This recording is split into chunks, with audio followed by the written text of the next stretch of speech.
Olá a todos, estamos de volta para o segundo episódio do podcast EJA na EPT.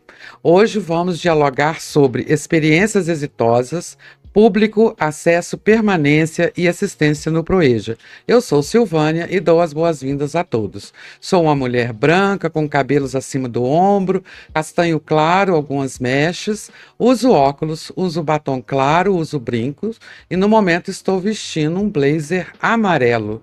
Sejam todos bem-vindos e vamos começar. Professora Paula, bem-vinda novamente para o nosso segundo episódio. O que é que nós podemos esperar do episódio de hoje? Olá, Silvânia, é um prazer estar aqui com você.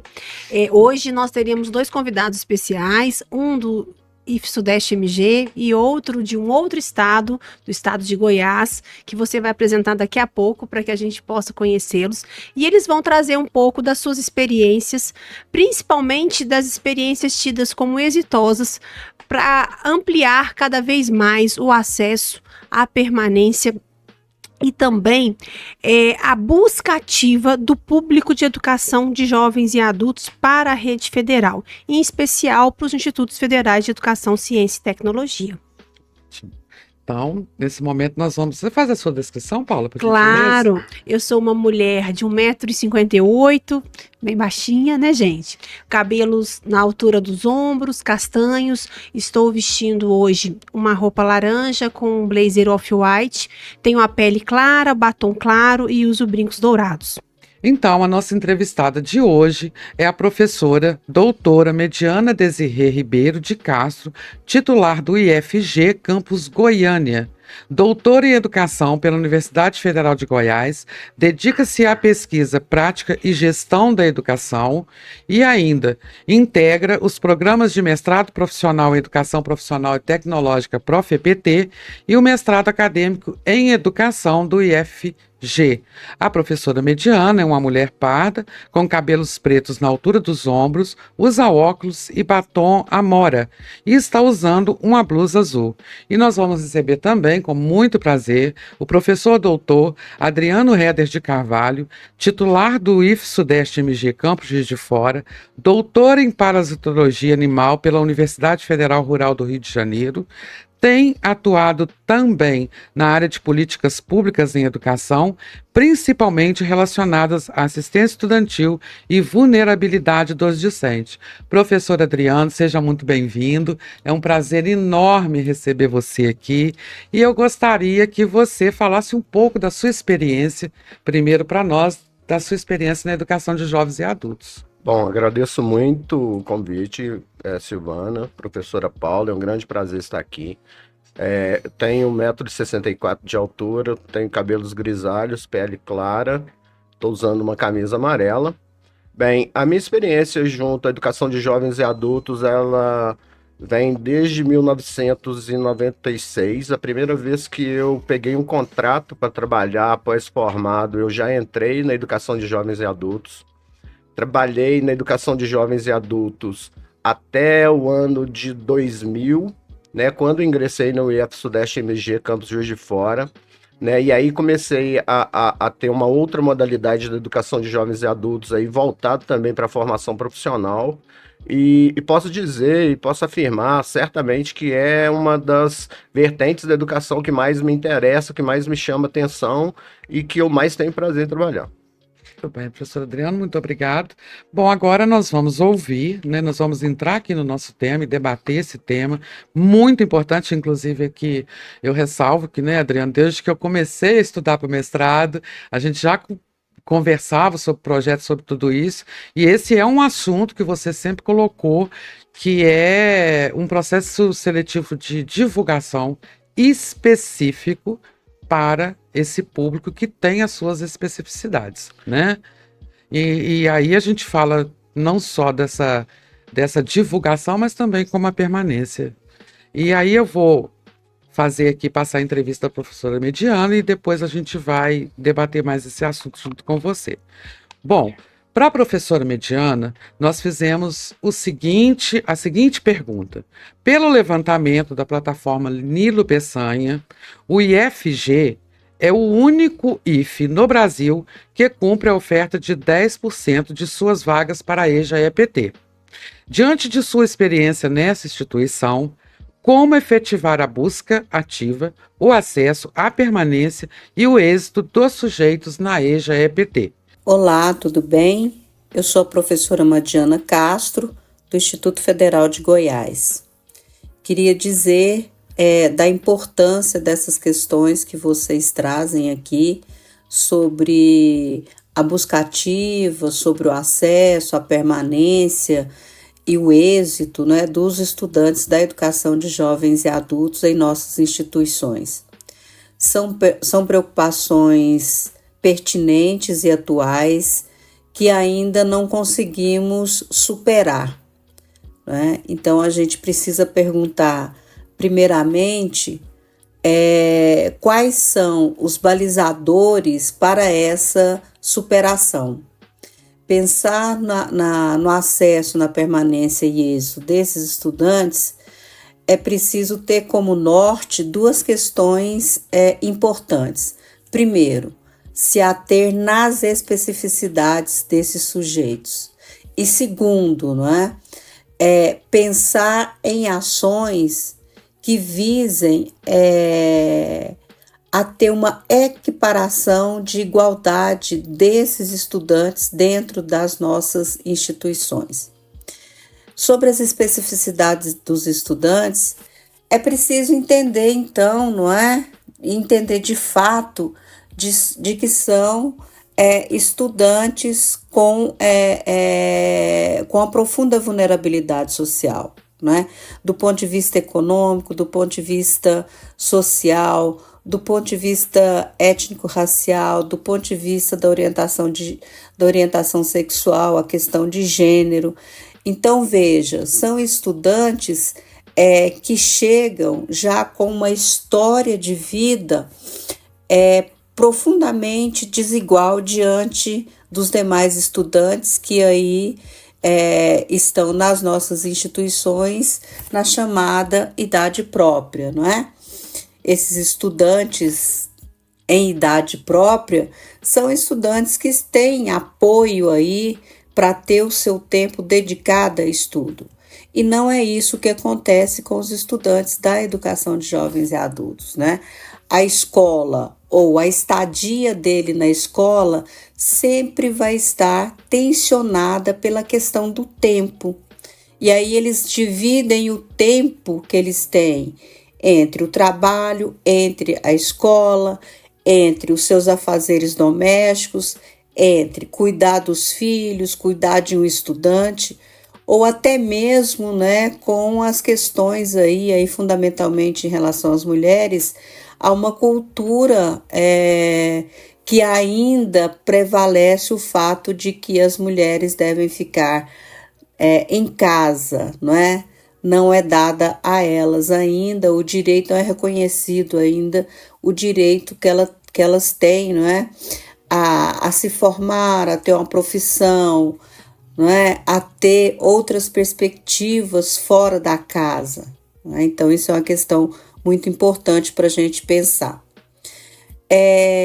E também, hoje eu tenho pensado muito, e também é preciso que as ações tomadas para esses estudantes dentro das nossas instituições, elas precisam ser ações, primeiro, organizadas do ponto de vista de uma política voltada, uma política institucional voltada para esses estudantes, mas também que as ações, para que esses alunos acessem instituições, permaneçam nas instituições e tenham êxito formativo em nossas instituições, devem ser ações que impliquem em o estabelecimento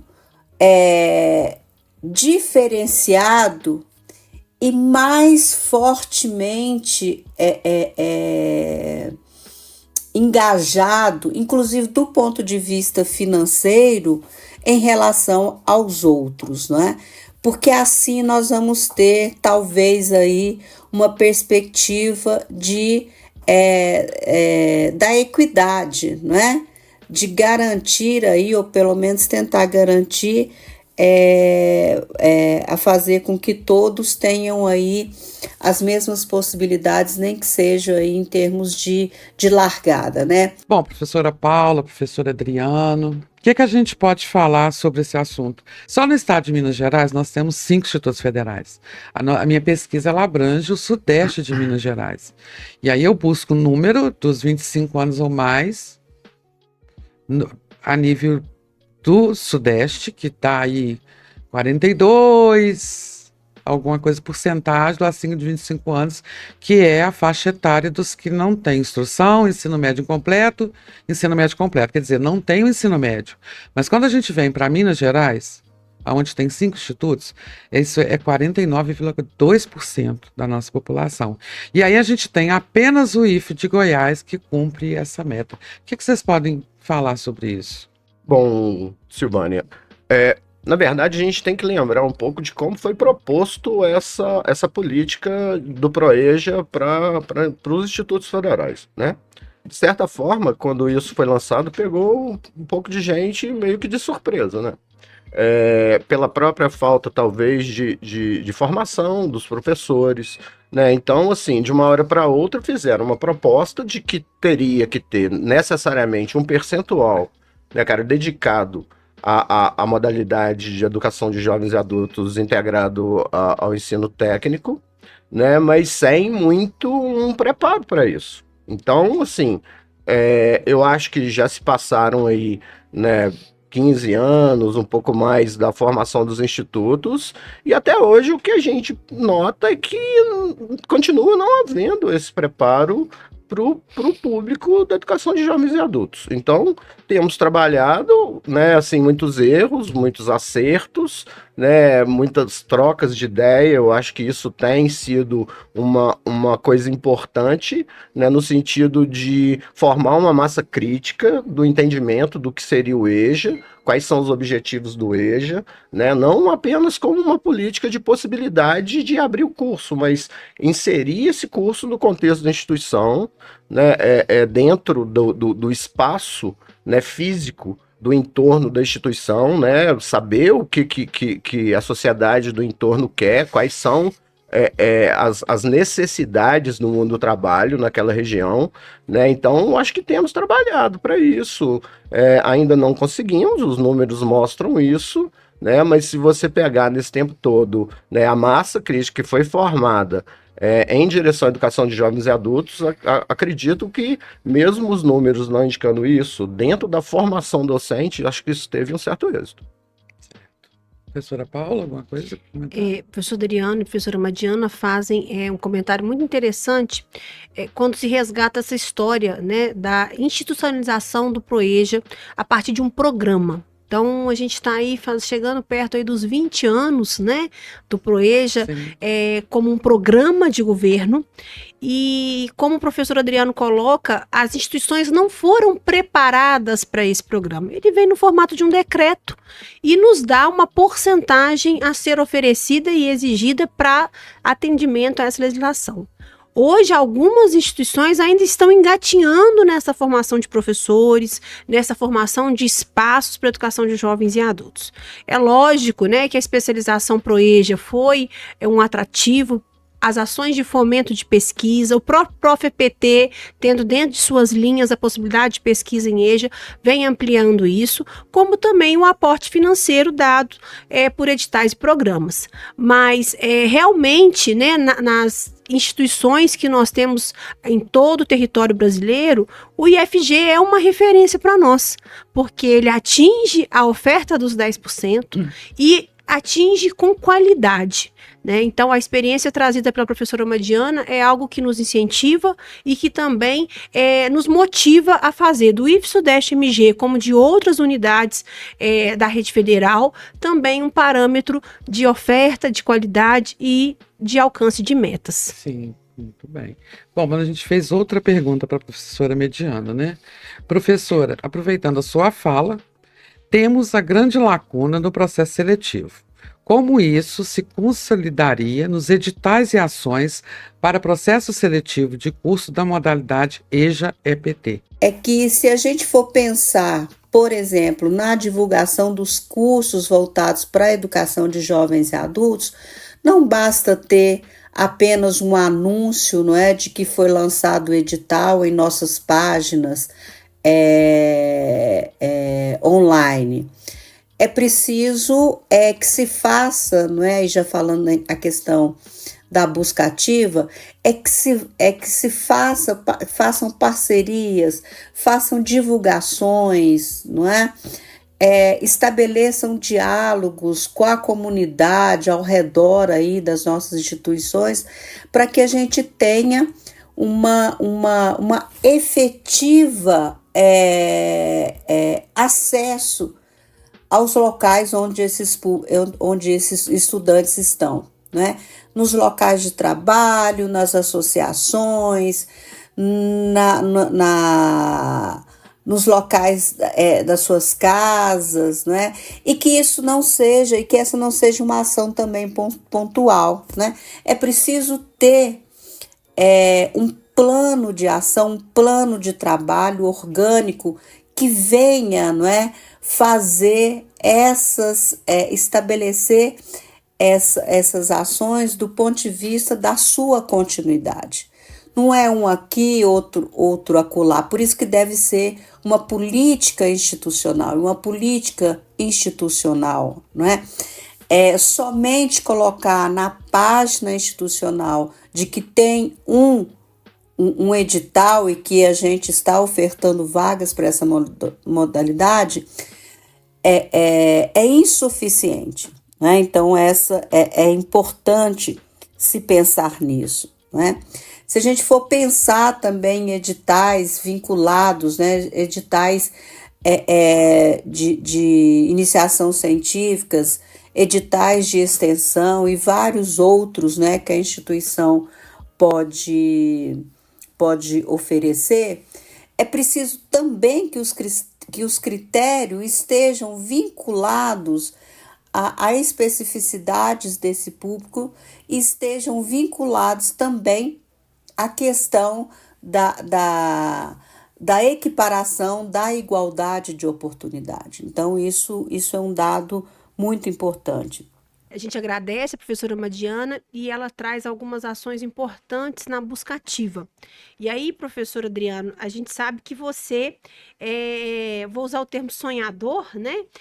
Mas é uma pessoa que luta e que sonha por essas ações de inclusão no IF-Sudeste MG.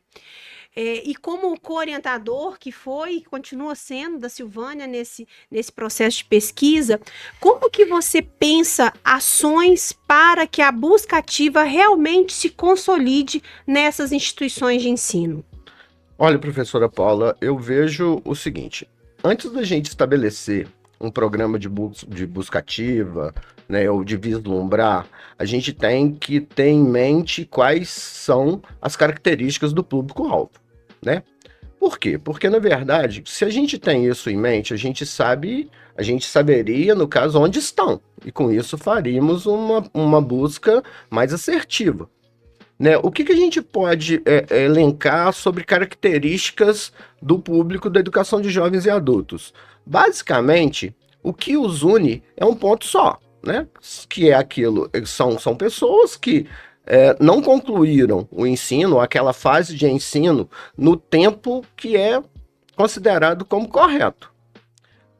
Fora isso, absolutamente nada mais é homogêneo, né? O público do ProEja é absolutamente heterogêneo, né? Então, o que eles têm em comum é não terem cumprido essa meta estabelecida pelo Ministério da Educação, que é uma idade correta para lograr êxito numa formação. E no mais, considerando isso, o que a gente tem que pensar, então? Onde a gente vai fazer essa busca ativa, né? Normalmente, o que se pensa, né, é ir nas escolas. Por quê? Quando se pensa assim, está objetivando uma continuidade. São pessoas que estão estudando e vão dar continuidade aos estudos, né, nos cursos regulares, né? Quando se fala em ProEja, isso não basta, né? Nós temos que buscar os nossos alunos em outros lugares, né? E quais são esses outros lugares, né? Na verdade, eu posso ter, por exemplo, público numa igreja. Eu posso ter público num templo evangélico, né? Eu posso ter público, por exemplo, na associação de moradores do meu bairro. Eu posso ter um público, por exemplo, nas autarquias distintas da Prefeitura de Juiz de Fora, já que estamos falando do contexto da cidade de Juiz de Fora, né? Então, se mantivermos a busca baseada em meios de comunicação digitais que são muito fortes, são muito poderosos, né? Eles têm grande alcance, mas será que estão alcançando o público específico do Proeja? Então, Adriano, você falando nisso, porque as pessoas batem muito nessa tecla, né? Do Instagram, de outras redes, que ali isso contempla. Não contempla, porque na empresa, em grandes empresas, ele não pode usar um celular. E quando ele sai dali, ele tem outros afazeres, outras questões para resolver. Então, é isso que você acabou de falar. Será que alcança o público do Proeja? Não. Eu acho que não contempla tanto assim. É assim, porque, olha, rememorando um pouco a história, né, assim, a minha história particular de relação com a educação de jovens e adultos, me recordo que em 1997 eu dava aula numa escola municipal e que nós abrimos uma turma de quinta série, hoje sexto ano, que na verdade ela teve 59 inscritos, né? Se todos os alunos resolvessem a aula no mesmo dia, não comportaria, né? Mas basta falar que um ano depois, nós terminamos a mesma turma, onde 59 alunos tinham sido matriculados, com apenas 19 formandos, né, naquele ano. Então, assim, a gente tem que lembrar o seguinte, não só atrair, né, a gente tem que dar condições para aquelas pessoas, primeiro, elas serem muito bem informadas, né? Não basta virar e falar assim, olha, cara, tem um EJA que ele te possibilita o ensino médio, no nosso caso o ProEJA, associado a uma formação técnica. Não basta só essa informação, né?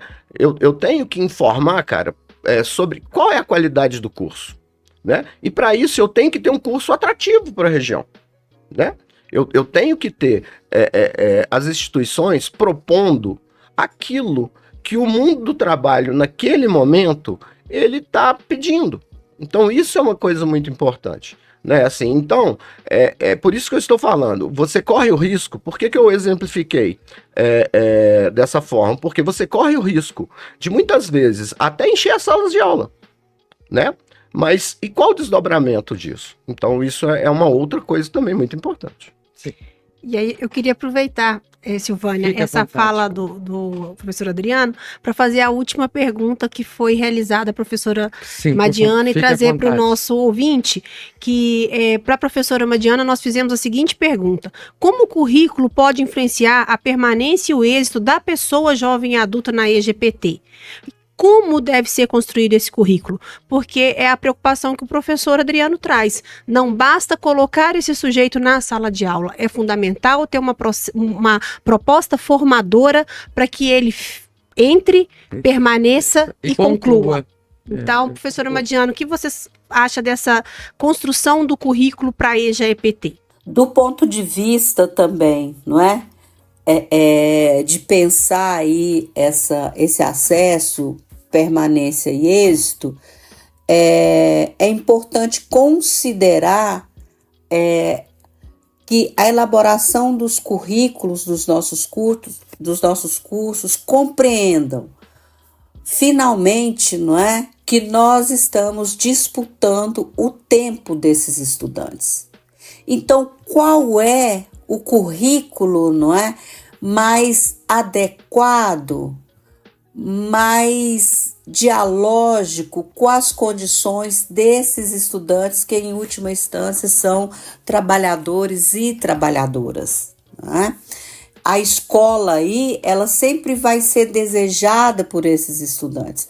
A escola, ela vai ser sempre um retorno, uma possibilidade de retorno para além do trabalho, não é? Tanto é que eles ficam rondando, eles fazem as inscrições nos processos seletivos eles tentam vir, não é? Na seleção propriamente dita, eles tentam ficar na escola, mas a demanda do tempo necessidade, que é o tempo do trabalho, ele é muito tenso, não é? Então, porque, lógico, primeiramente aí estão colocadas as suas necessidades imediatas, não é? Que todo gênero, o gênero humano se coloca, né? Então, é um tensionamento. Então, é preciso pensar o currículo nessa perspectiva. E aí, o que é pensar o currículo nessa perspectiva? É pensar na carga horária da disciplina, é repensar se há sombreamentos de conteúdos, é repensar quais conteúdos ou quais conhecimentos de fato são necessários para a formação básica desses estudantes, quais conhecimentos são realmente necessários e básicos na formação profissional, na parte técnica, né? Então a gente pode se debruçar, não é?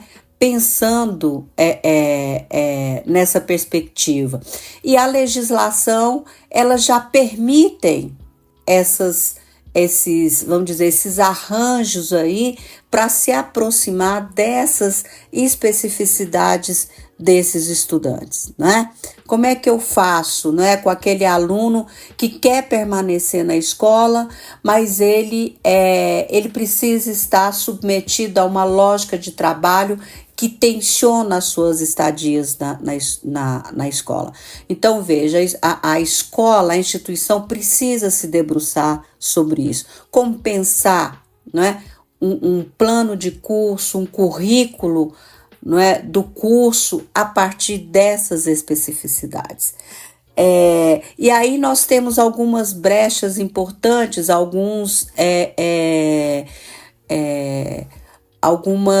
perspectivas teóricas, né, metodológicas que podem nos auxiliar. E aí não poderíamos deixar de dizer aqui sobre a contribuição do pensamento freiriano ou até mesmo sobre a contribuição da pedagogia histórico-crítica, né?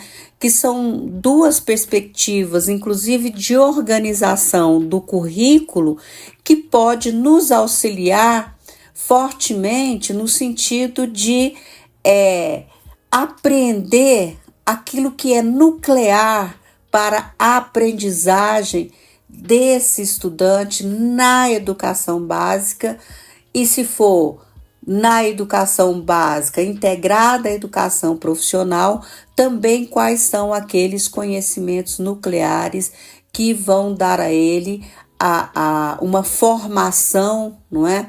Uma certificação ou uma conclusão de um curso técnico integrado. Então, isso é extremamente importante a gente entender, né?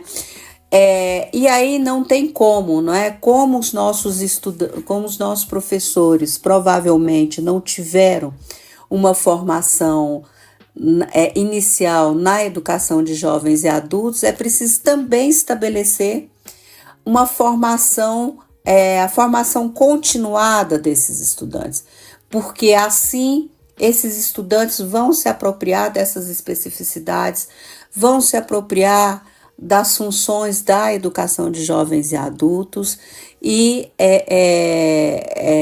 se qualificando para pensar, né, nesse currículo, nesse plano de trabalho que eles vão desenvolver junto aí aos estudantes, né? Então isso é importante. Agora, é preciso ter de fato uma política institucional, a regulamentação das ações, um plano de trabalho, não é? Que ganhe força, que ganhe profundidade dentro da instituição, para que isso também não vá se perdendo ao longo do tempo.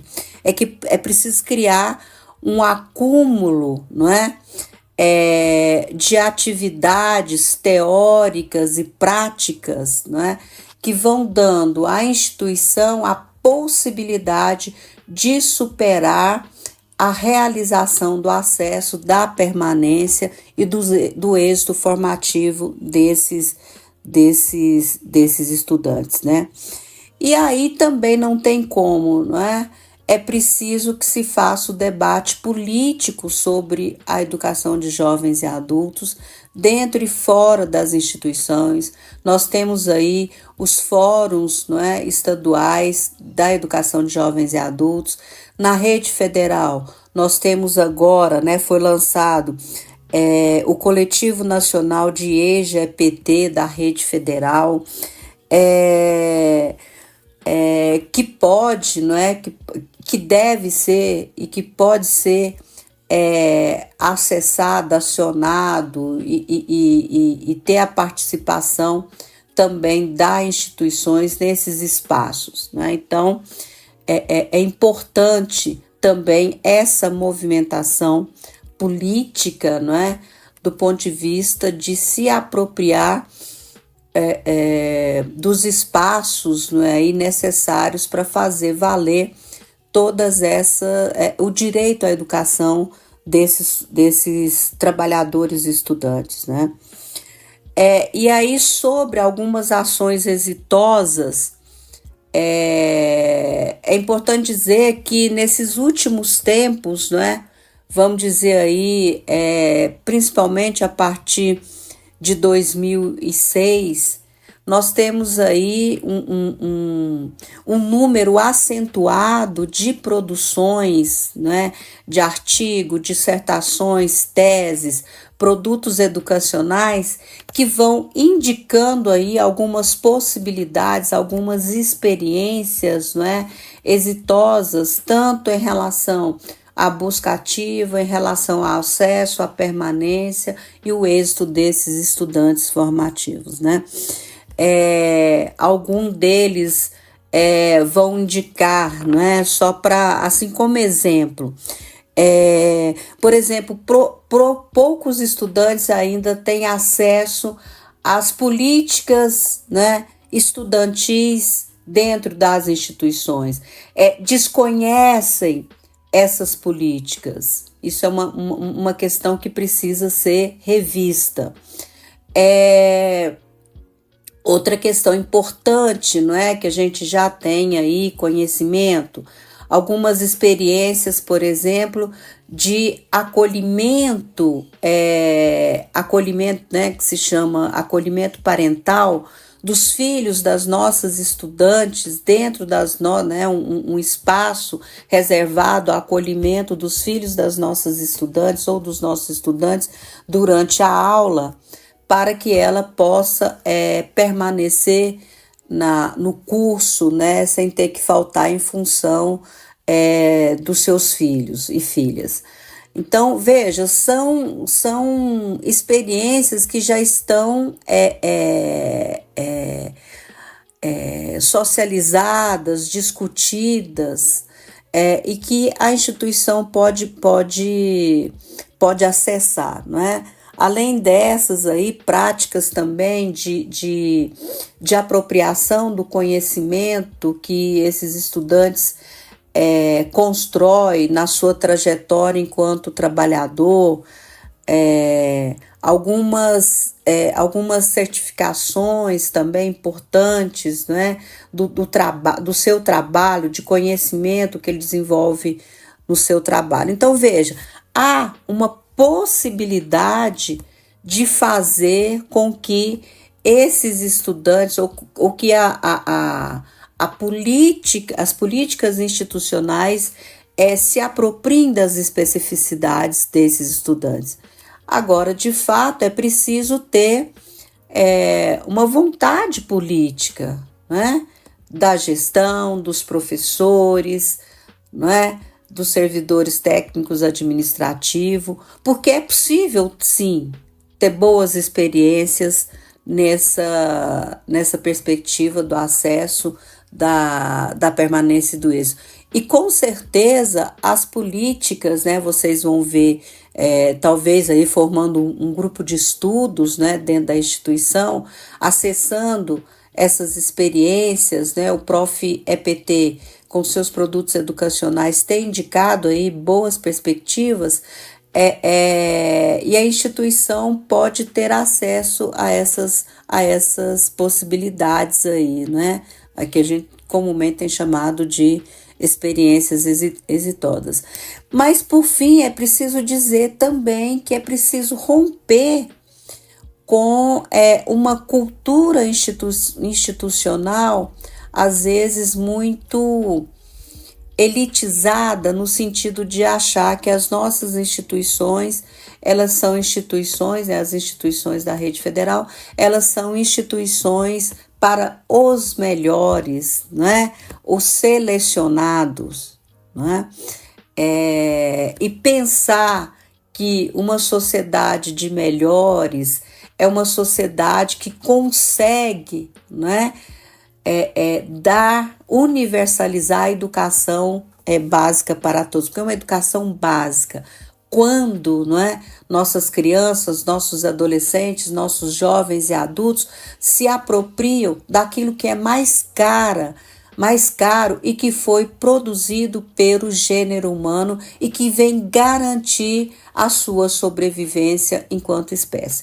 Então, essas questões são muito importantes, e eu espero, né, mais uma vez aí, que a gente possa avançar nessa temática, fazer essas superações e, fundamentalmente, né, aproveitar esses espaços, né, por exemplo, aqui, que vocês estão fazendo esse produto educacional, para a gente socializar e para a gente superar todas esses obstáculos, dificuldades, entraves, insuficiências que a gente ainda tem em garantir o direito à educação para esses estudantes, mas o direito à educação de qualidade a partir das suas especificidades.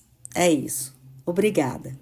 Quem participou e quem acompanhou o nosso primeiro episódio, na fala do professor Adriano, ele reforça a importância de fazer uma análise dos dados do processo seletivo. Conhecer aonde esse sujeito está, de onde ele vem, por que ele vem ou por que ele não vem estudar no Instituto Federal. E aí ele traz uma situação que é muito importante para nós, que é a ideia das parcerias. Vou buscar essa parceria com os municípios, com o CRAS, com as igrejas, com as associações, com empresas, com os próprios colaboradores do Instituto Federal, né? E com também os pais dos nossos alunos. Nós também temos alunos no ensino integrado cujos pais, parentes, tios, avós não concluíram o ensino médio na idade tida como regular. E aí, professor Adriano, eu queria te fazer mais uma pergunta. Se você pudesse dar uma sugestão para a elaboração da comunicação e do processo seletivo para a EGPT, qual sugestão você daria? Descentralizar. Né, eu acho que assim, tem que ter um alcance mais múltiplo. Né, assim, acho que as ferramentas que são utilizadas são fundamentais no segmento do ensino regular. Né? Mas especificamente para a educação de jovens e adultos é preciso diversificar, né? É preciso que a equipe de divulgação elas se encaminhe para locais que até hoje talvez não foram pensados, né? As características, lembrar novamente, as características dos alunos da educação de jovens e adultos, essa característica ela é múltipla. Então, assim, eu posso encontrá-lo, por exemplo, e só rememorando aqui, por exemplo, o curso de ProEJ do Secretariado do Instituto Federal de Educação, Ciência e Tecnologia do Sudeste de Minas Gerais, campus Juiz de Fora, muitas vezes, angariamos alunos entre o próprio corpo de terceirizados nessa instituição. Sim. Né? Então, assim, onde eles estão, né, nós temos que alcançar diversos lugares, né, para que tenhamos mais assertividade para chegar a esse público. Né? Então, eu acho que tem que ser múltipla. Mas e tem uma coisa, por exemplo, né, voltando a uma divulgação digital, ela é importante, ela é fundamental, mas a gente não pode esquecer das outras. Né? Então, por exemplo, né, uma coisa que vem à minha cabeça, né, que é interessante é o seguinte, é muito associado, e alguns trabalhos falam isso, né? A associação de pessoas que são o público-alvo da educação de jovens adultos, associadas a uma baixa renda, a uma baixa condição de renda mesmo, de sobrevivência. Então, por exemplo, tem segmentos do mercado que eles podem ser visados. Por exemplo, a construção civil, né? Em locais rurais da cidade de Juiz de Fora, né? Onde temos pessoas que teoricamente, não é regra, mas que teoricamente é esperado que tiveram poucas oportunidades e por isso estão nessa situação de se tornar em público da educação de jovens e adultos, né? Então, eu acho isso. Acho que a multiplicidade de vias através das quais a gente pode alcançar, né, cara, aquela pessoa interessada na educação de jovens e adultos que vem essa modalidade, né, uma oportunidade de mudar a sua própria vida, né, e como um exemplo clássico que nós, algumas vezes, nós tivemos a grata surpresa de termos no curso de secretariado do Campo de Juiz de Fora. Né, assim, você vê pessoas que entraram com determinado tipo, pode-se dizer, inclusive, um determinado tipo de exercício de cidadania, né, um determinado tipo de autonomia, né, e você vê que durante o curso, essa pessoa, ela muda, ela redimensiona a forma dela ver o mundo, né, ela se coloca de forma diferente, né, ela enfrenta, inclusive, temos casos de alunos e alunas, né, que tiveram dificuldades, inclusive, no seio familiar, né, tendo que peitar a família, né? Por quê? Porque ela via no curso uma possibilidade de futuro, né? Então, não é a simples formação, né, de eu ter um ensino médio associado a um técnico. É muito mais do que isso, né? É uma oportunidade de eu mudar a minha vida. Não só minha vida profissional, mas minha vida enquanto cidadão, minha vida enquanto participante da sociedade, né, com autonomia, com criticidade, né, como muito, muito bem fala Paulo Freire, né? Então, a gente está criando e está ajudando a construir cidadãos. Eu acho que isso é um dos fatores muito importantes aí a serem considerados. Algum comentário, Paula? Eu acho que o professor Adriano trouxe muito bem a ideia de se pensar esse processo de seleção, né? E aí a gente amplia isso para a matrícula, para a busca ativa, como um processo diferenciado dos processos já executados. Sim, ele precisa ser específico. Então, isso é o que nos chama atenção para que se pense uma instituição que realmente chegue até o público e tenha as portas abertas para esse público. Sim. Bom, professor Adriano, mais alguma consideração, algum comentário que o senhor queira fazer, complementar aí a sua fala? Bom, dentro da fala da professora Mediane Castro, uma coisa que me chama muita atenção é quando ela fala, né, quando você vai fazer essa busca ativa, na verdade, o curso, não só o currículo, a organização, né, o tipo de curso oferecido, mas também é muito importante que tenhamos outros tipos de atrativo. Né? Porque sabemos que o público da educação de jovens e adultos, eles são pessoas que têm afazeres, têm famílias, trabalham, chegam cansados, né? E às vezes 2, 3 etapas de trabalho até chegar à escola. Então a gente tem que pensar nas instituições sobre formas outras de propagandear o curso, né?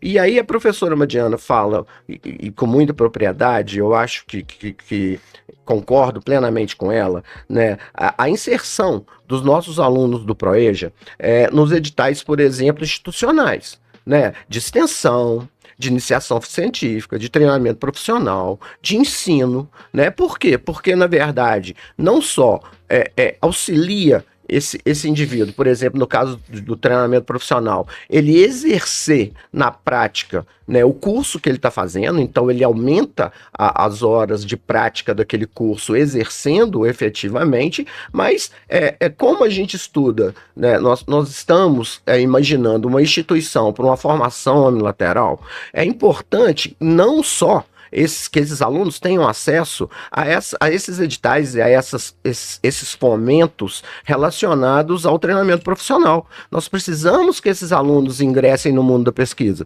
Nós precisamos que esses alunos ingressem em outros editais, por exemplo, de ensino, né? Nós precisamos, então, englobar um pouco mais.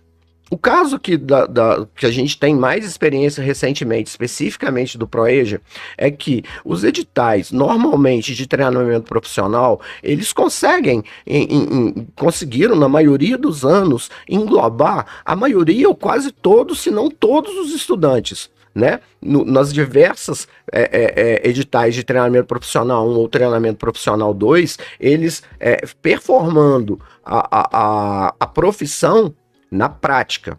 Isso é muito importante. No entanto, quando você pensa na formação integral, na formação mais ampla, é preciso que esses alunos sejam também englobados em outros segmentos, nutrido na educação, tecnologia, ciência, né, e extensão. A gente precisa que esses alunos tenham acesso a isso. Portanto, a gente tem que redimensionar isso também, por conta do tempo que eles têm, por conta da disponibilidade que eles têm, por conta da história de vida que eles têm.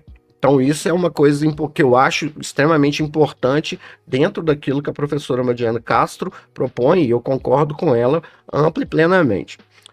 Além disso, a gente necessariamente tem que ter, né, aquilo que algumas pessoas não gostam de usar o nome, mas pode ter vários nomes, e eu adotei aqui, né, cara, aqueles programas assistencialistas. O que são assistencialistas que eu considero? Por exemplo, auxílio moradia, vale transporte, alimentação. Nós temos que manter esses alunos dentro da instituição, né? E esses alunos, como falei um pouco antes, eles chegam direto do trabalho, às vezes. Então eles têm que se alimentar. E nesse contexto, o campus Juiz de Fora, ele é exitoso, porque efetivamente temos um bom refeitório, que atende todos os alunos, né? Foi uma grande conquista, né? Não só para os alunos do Proeja, mas para a instituição como um todo, ter um bom refeitório funcional. Isso é muito interessante. Mas só a refeição, ela não garante o aluno, né? Então eu tenho que ter um vale transporte, né? Eu tenho que ter, naquelas pessoas muito carentes, eu tenho que ter um auxílio, né? Então, assim, é muito importante. Uma coisa que eu queria só deixar para a gente refletir é o seguinte: a gente tem algumas características do processo seletivo do Proeja, né? E aí, dos estudos que a gente leu e tal, até a seleção do Proeja e a procura, ela é muito dispar, dependendo do curso, dependendo da área. Isso vai afetar na idade de quem está fazendo o curso, se vai afetar no tipo de evasão ou não que vai ter. Então isso é muito interessante. No caso específico do curso que a gente tem mais vivência com ele, que é o curso de secretariado aqui do campus Juiz de Fora, o que acontece? O nosso público é múltiplo e ainda nós temos uma grande evasão.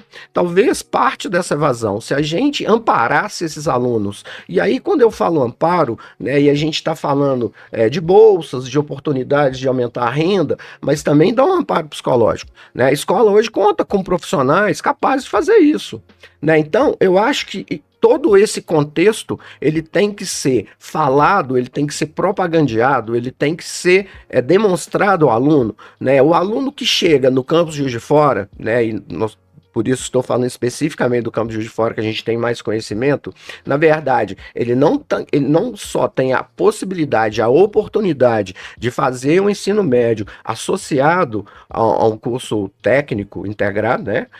Mas também ele está amparado institucionalmente. É importante que os nossos alunos, eles desenvolvam essa possibilidade de se reconhecerem na instituição. E isso é muito importante porque desde a propaganda é possível que você faça isso. Sim. Né? Assim, que você vai ser bem recebido, que você vai ser ouvido, que você vai ser visto, que você vai ser notado. Eu acho isso fundamental, porque na maioria dos lugares onde a gente passa, que tem educação de jovens e adultos, na maioria esmagadora das vezes, são alunos que não são tão bem ouvidos, né? Coloca-se um currículo engessado, né? São alunos com pouca visibilidade, porque a instituição ela tem uma estrutura para cursos regulares, mas está engatinhando no que concerne a essa questão da educação de jovens e adultos. Então, assim, é importante que quando eu faça essa busca ativa, eu não só realize a busca ativa, mas junto a ela, eu estimule o aluno a curiosidade, pelo menos, ou a certeza, né, de um bom recebimento, de que ele vai ser ouvido. É muito importante. Inclusive, tem uma fala da professora Jaqueline Moll que ela fala, né, que abre-se o edital, põe-se o acesso, ele vem, até tem uma fala da professora Nobre que ela fala, eles estão andando ali. Então, quando a instituição faz isso, ela está excluindo ele novamente. Né? Novamente ele está sendo excluído. E aí, essa segunda exclusão, ela é pior, porque ele buscou, ele viu uma oportunidade e ele não consegue permanecer ali. A gente sabe que entre a sobrevivência, que a professora Vânia fala isso, né? Que é a sobrevivência dele, e a escola, ele tem que escolher a sobrevivência, não tem como. Então, assim, a sua posição é correta e vamos torcer para que ela aconteça, né? Certamente. Estamos aqui discutindo para que esse assunto vá aí para os gestores, para as instituições, para que eles reflitam sobre isso. Né? Obrigada, viu, Adriano? Professora Paula, alguma coisa para completar? Acho que sua fala foi muito pertinente, Silvana, dentro do que o professor Adriano colocou, a importância de construirmos políticas institucionais de assistência estudantil específica para o aluno trabalhador. Sim, garantido. Vamos chamar de garantido, né? Assistência. Você vai entrar? Você tem, que nós temos esse exemplo no IF São Paulo. Ele entra e sabe, olha, isso aqui vai ser a sua ajuda para o curso. Isso. Hoje em Rio Pombo a gente tem uma política de permanência que oferece o almoço e o jantar gratuitamente, o transporte com subsídio, né, da escola e 300 uniforme e 300 cópias de xerox por semestre. E a gente gostaria, né, e quem sabe um dia a gente vai conseguir oferecer uma bolsa, né, em dinheiro para que esse aluno trabalhador possa, além desse material, também ter mais qualidade para estar na instituição. Sim, mas isso requer de um orçamento próprio, de pessoas que possam construir esse planejamento e, quem sabe, né, de um auxílio permanente para que as instituições possam oferecer a EJA. Num episódio futuro, nós receberemos um gestor, né, que foi diretor da nossa instituição e reitor por um tempo, que vai poder nos falar um pouco dessa criação do ProEJA com esse recurso próprio. Então, já convido você a assistir o último episódio do nosso podcast, onde nós vamos receber o professor Paulo Rogério, que foi reitor da nossa instituição e que acompanhou por muito tempo essas políticas especiais e necessárias para que a gente tivesse a educação de jovens e adultos, os programas como Mulheres 1000